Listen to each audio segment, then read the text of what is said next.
Yes, well, as we get older and older, I'm 77 right now. You can't live forever, you know. So if this procedure I'm going to have to clean the blood doesn't work, then I've got probably a few more months to make it before my kidneys shut down, you know. So that's kind of why I'm kind of going along with the interview at this time. You're seeing that what you went through is just too important for people not to know about. Yeah. Yeah.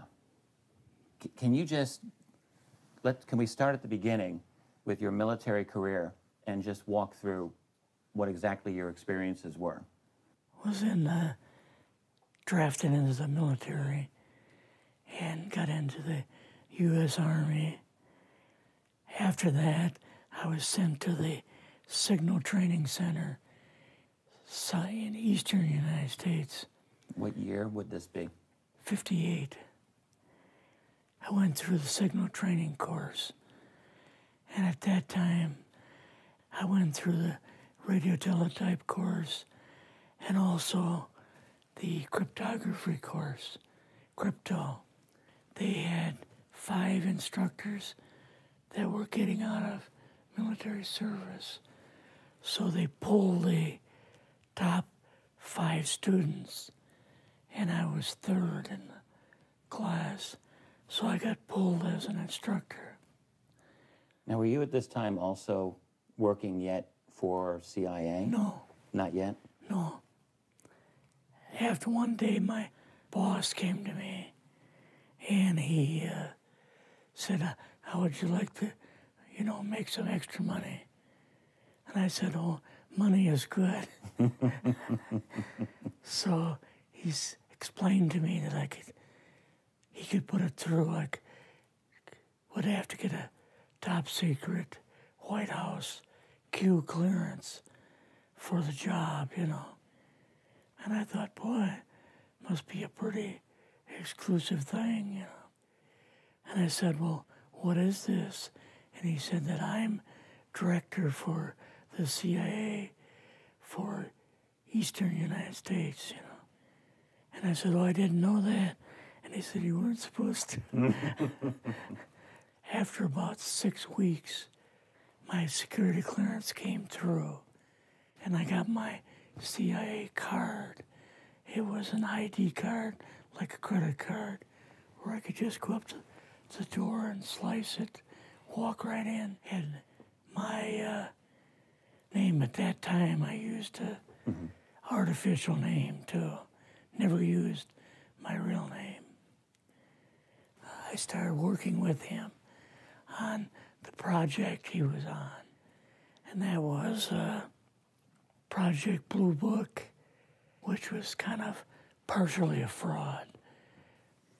You're saying some of the Blue Book cases were Yes. were completely fictitious? Yes.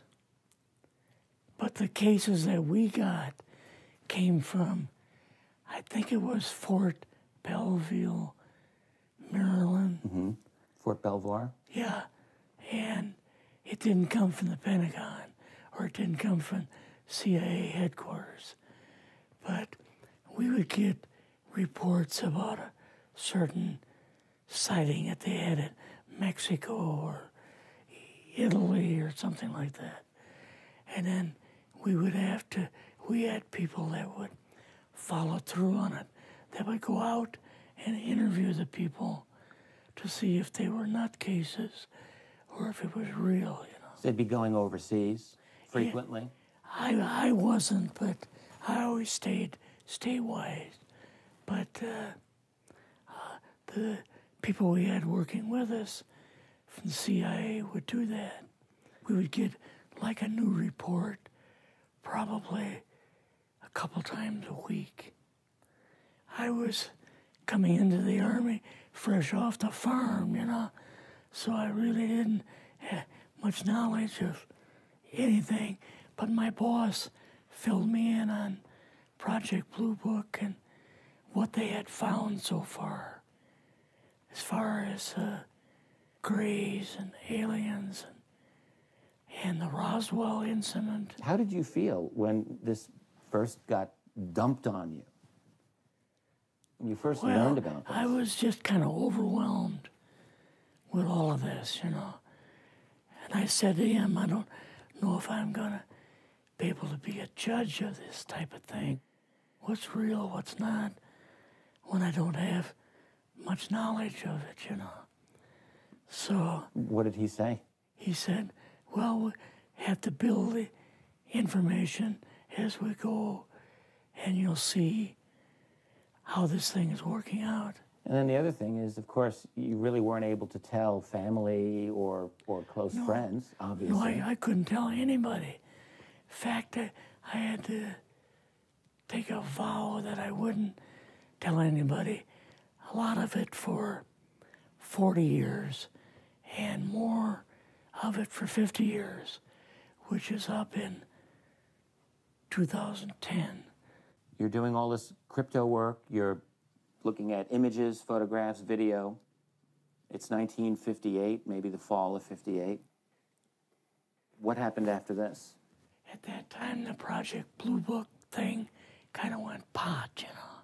If you remember, back in those days, they kind of declared it as a nothing, you know. Mm-hmm. Right. And they were telling the world all UFOs are misidentifications, hoaxes, balloons, psychological issues, whatever. Yes. Yeah. So my boss came to me and he says, we've both got a new assignment. And he says, oh, I said, where are we going? Oh, he says, we're going to the Capitol. We're going to be part of the Eisenhower push. He's trying to find out something about, all about these aliens that MJ-12 was supposed to find out, but never sent back reports to him. The MJ-12, the UFO control group, were they calling it MJ-12 at that time? Yes. They called us in, went into the Oval Office, and President Eisenhower was there and Nixon, and they said, we called the people in from MJ-12 from Area 51 and S4, but they told us that the government had no jurisdiction over what they were doing. So being a general, past general, you didn't tell them to go to hell without any real good reason, you know. Mm-hmm. So he said, I want you and your boss to fly out there. I want you to give them a personal message. And he says, I want you to tell them, whoever is in charge, tell them that to get in, they have this week, coming week, to get into Washington and to report to me. And if they don't, I'm going to get the First Army from Colorado, and we're going to go over, we're going to take the base over. I don't care what kind of classified material you got. We're going to rip this thing apart. Eisenhower was going to invade Area 51. Yeah, with the First Army. So you go out with your superior. Yes. You fly out. You land. What happens? Can you describe this whole process, what you saw? They took us the 13 or 15 miles south to S4 and like different garage door openings. Okay. And in these garage door openings, they had like different saucer crafts. The very first one had the Roswell craft in. It was kind of crashed up, but apparently every alien that was in it died except for a couple. So you see the Roswell craft, and what are some of the others that you see? Well, the Roswell craft was really strange because it looked like real heavy aluminum foil. We could rock next to it, and you could rock it. The whole thing probably weighed 150, 300 pounds. Could they tell what the source of power was of this craft? Yeah, it was like a reverse gravitational thing of some kind. In fact, one later on, I got the mathematical code for reversing gravity in a 3x5 card. I guess there are different types of grays and so on. How did you see that evidence?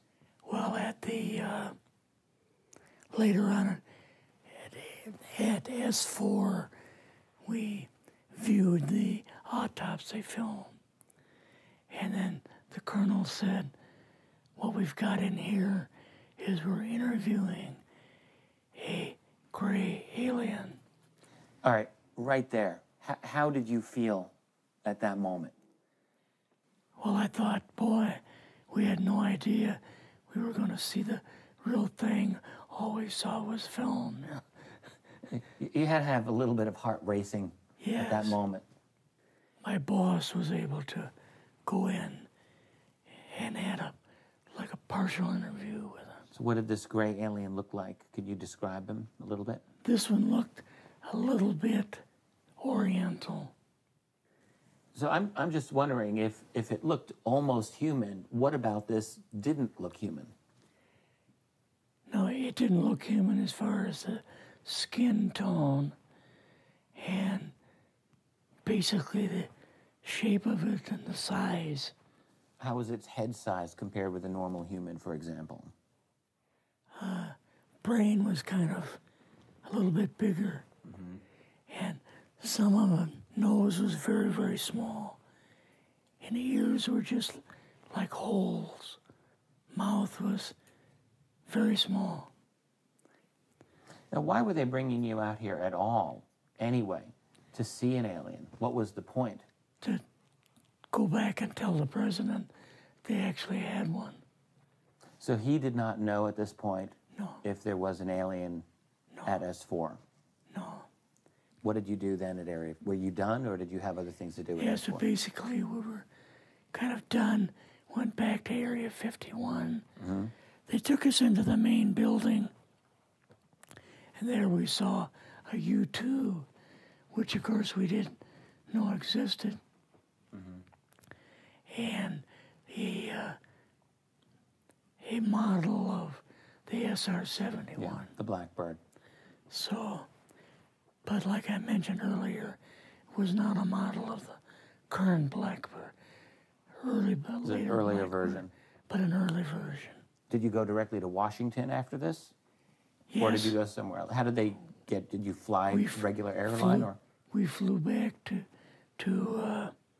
the commuter plane back to the air base, and then took President Eisenhower's Lockheed Electra back to Washington. You and your supervisor, Yeah. superior officer, and now you're meeting with the president? Yes. Can you describe this? Well, we met with him in, the second story of the old OSS warehouse building. And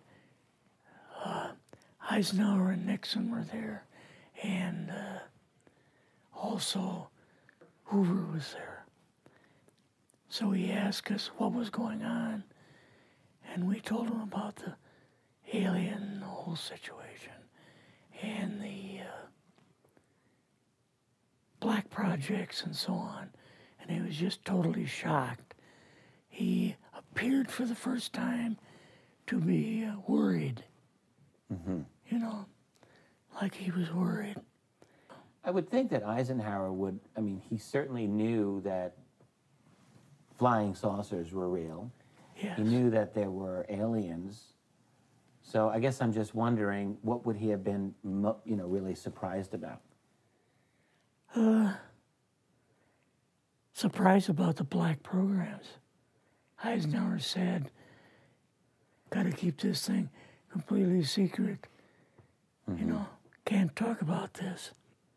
Your actual name is, I mean, the name you grew up with, that was a different name than what you had in the... I never used it in the CIA at all. Now, what about today?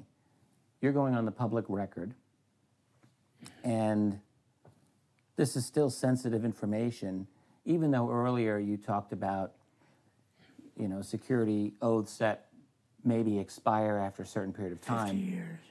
But you're still concerned. Linda Moldenhauer's phone call, her phone was tapped, and they got my phone number, and through the telephone company, they're able to find me, and so on.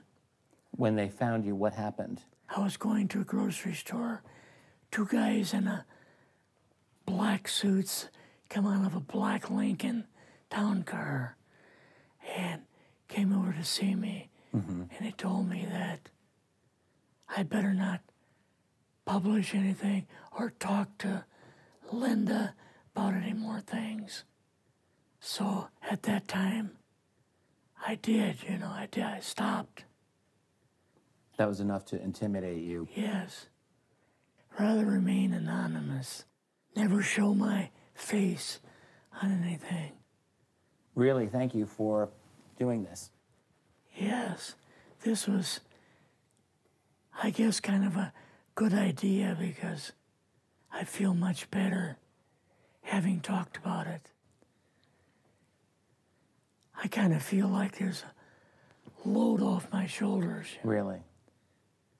Because I had an awful lot of secrets that I had kept over the years.